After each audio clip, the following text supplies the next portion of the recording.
দেশের অর্ধেকেরও বেশি নারী শক্তিকে রাষ্ট্র রাজনীতির মূলধারার বাইরে রেখে স্বনির্ভর বাংলাদেশ গড়ে তোলা সম্ভব নয়। নারীর অর্থনৈতিক ক্ষমতায়ন নিশ্চিত করতে বর্তমান সরকার নানামুখী পদক্ষেপ গ্রহণ করেছে। এরই অংশ হিসাবে বর্তমান সরকার দেশের প্রতিটি পরিবারে নারী প্রধানের নামে ফ্যামিলি কার্ড ইস্যু করার কার্যক্রম চালু করেছে।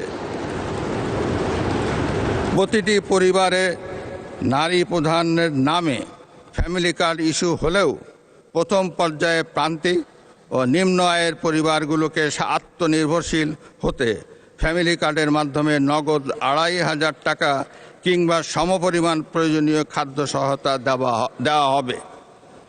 সরকার ইতোমধ্যে দেশের ১৪টি জেলায় পাইলট প্রকল্প হিসাবে ফ্যামিলি কার্ড চালু করেছে। সহায়তার পরিমাণের চেয়েও এই ফ্যামিলি কার্ডকে সরকার নারীর অর্থনৈতিক ক্ষমতায়নের প্রতীক হিসাবে বিবেচনা করছে। সরকার দেশের দুর্যোগ ব্যবস্থাপনা পদ্ধতিকে শক্তিশালী করার লক্ষ্যে সংস্কার সহ বিভিন্ন কর্মসূচি বাস্তবায়ন করছে, যা সার্বিক ঝুঁকি হ্রাস ব্যবস্থাপনা উত্তরণে সহায়তা করছে। উক্ত কার্যক্রমগুলোর মধ্যে রয়েছে গ্রামীণ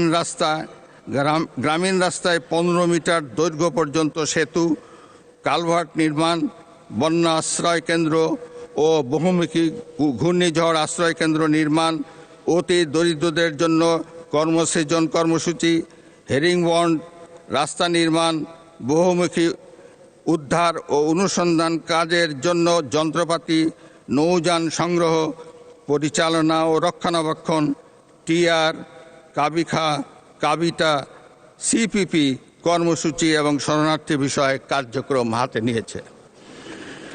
সরকার দরিদ্র বিমোচন, সামাজিক সুরক্ষা ও অন্তর্ভুক্তিমূলক উন্নয়নের উপর বিশেষ গুরুত্ব দিয়ে আসছে। দেশের প্রতিবন্ধী ব্যক্তি, বয়স্ক, বিধবা, স্বামী নিগৃহীতা নারী, দুস্থ ও অসহায় জনগোষ্ঠীর জন্য সামাজিক নিরাপত্তা, মানব সম্পদ উন্নয়ন ও পুনর্বাসনমূলক কার্যক্রমের আওতায় ১,৩০,০০,০০০-এরও বেশি মানুষ উপকৃত হচ্ছেন।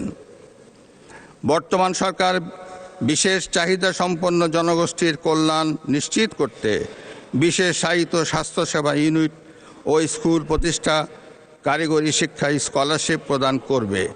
তাদের সেবা নিশ্চিত করতে স্বতন্ত্র অধিদপ্তর গঠন করা হবে।